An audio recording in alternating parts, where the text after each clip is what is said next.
ইরানের ৩ পরমাণু স্থাপনা লক্ষ্য করে বড় ধরনের হামলা চালিয়েছে মার্কিন যুক্তরাষ্ট্র। সামাজিক মাধ্যমে ফোর্দো, নাতানজ, ইস্পাহানে সফলভাবে হামলা সম্পন্ন করার কথা জানিয়েছেন ট্রাম্প। ইরানে হামলার পর স্বভাবতই প্রশ্ন উঠছে, যুদ্ধে রাশিয়া, চীন ও উত্তর কোরিয়া সরাসরি জড়াবে কিনা। এদিকে ইরানে হামলার প্রতিশোধ নিলে আরও বড় ধরনের হামলার হুমকিও দিয়েছেন ডোনাল্ড ট্রাম্প। মার্কিন প্রেসিডেন্ট বলেন, হয় শান্তি আসবে, নয়তো ইরানের জন্য গত ৮ দিনে তারা যা দেখেছেন তার চেয়েও অনেক বড় ট্র্যাজেডি হবে। বার্তা সংস্থা তাসনিম জানায়, ইসরায়েলের সামরিক ঘাঁটি লক্ষ্য করে ক্ষেপণাস্ত্র ছুড়েছে ইরান। আইআরজিসি বলছে, ইরানের সাম্প্রতিক ক্ষেপণাস্ত্র হামলাগুলো তেল আবিবে অবস্থিত ইসরায়েলের গুরুত্বপূর্ণ বেন গুরিয়ন আন্তর্জাতিক বিমানবন্দর, গবেষণা কেন্দ্র এবং সহায়তা ঘাঁটি এবং বিভিন্ন স্তরের নিয়ন্ত্রণ ও কমান্ড সেন্টার লক্ষ্য করে চালানো হয়েছে। এখন যে কোনো ব্র্যান্ডের পুরাতন এসি বদলে নতুন ওয়ালটন এসিতে উপভোগ করুন 25% ছাড়। এদিকে ইরানের ৩ পারমাণবিক স্থাপনায় হামলার মাধ্যমে মার্কিন যুক্তরাষ্ট্র সরাসরি এ সংঘাতে জড়িয়ে পড়েছে।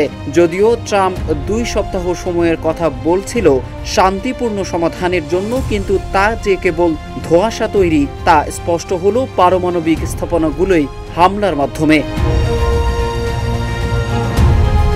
ইরান যুক্তরাষ্ট্রের হামলার আগেই পারমাণবিক স্থাপনাগুলো খালি করার কথা জানালেও এ আঘাতকে যুদ্ধের ঘোষণা হিসেবে ঘোষণা করেছে। এখনো পর্যন্ত বড় ধরনের পাল্টা সামরিক প্রতিক্রিয়া দেখা যায়নি, তবে মার্কিন ও মিত্রদের জাহাজ লক্ষ্য করে হামলার হুমকি দিয়েছে হুথিরা।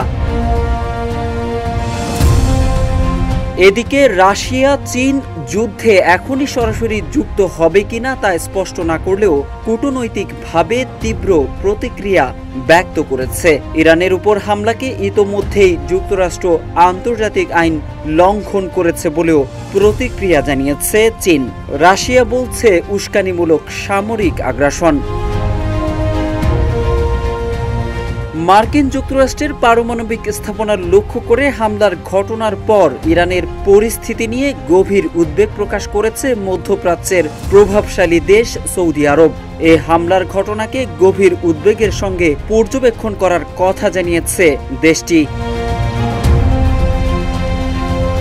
হুথিদের হুঙ্কার, তেলের দাম বৃদ্ধি, বিশ্বব্যাপী শেয়ার বাজারে অস্থিরতা, সব মিলিয়ে বিশ্লেষকরা বলছেন, যদি ইরান পাল্টা হামলা চালায় এবং হুথিরা রেড সিতে মার্কিন জাহাজে আঘাত করে, তাহলে যুক্তরাষ্ট্রের প্রতিক্রিয়া হবে আরও কঠোর। যদি এমন দিকে মোড় নেয় এ সংঘাত, তবে যুদ্ধে সরাসরি যুক্ত হতে পারে রাশিয়া, চীন, উত্তর কোরিয়ার মতো দেশগুলো। মোহাম্মদ সাইফুল ইসলাম, ইত্তেফাক।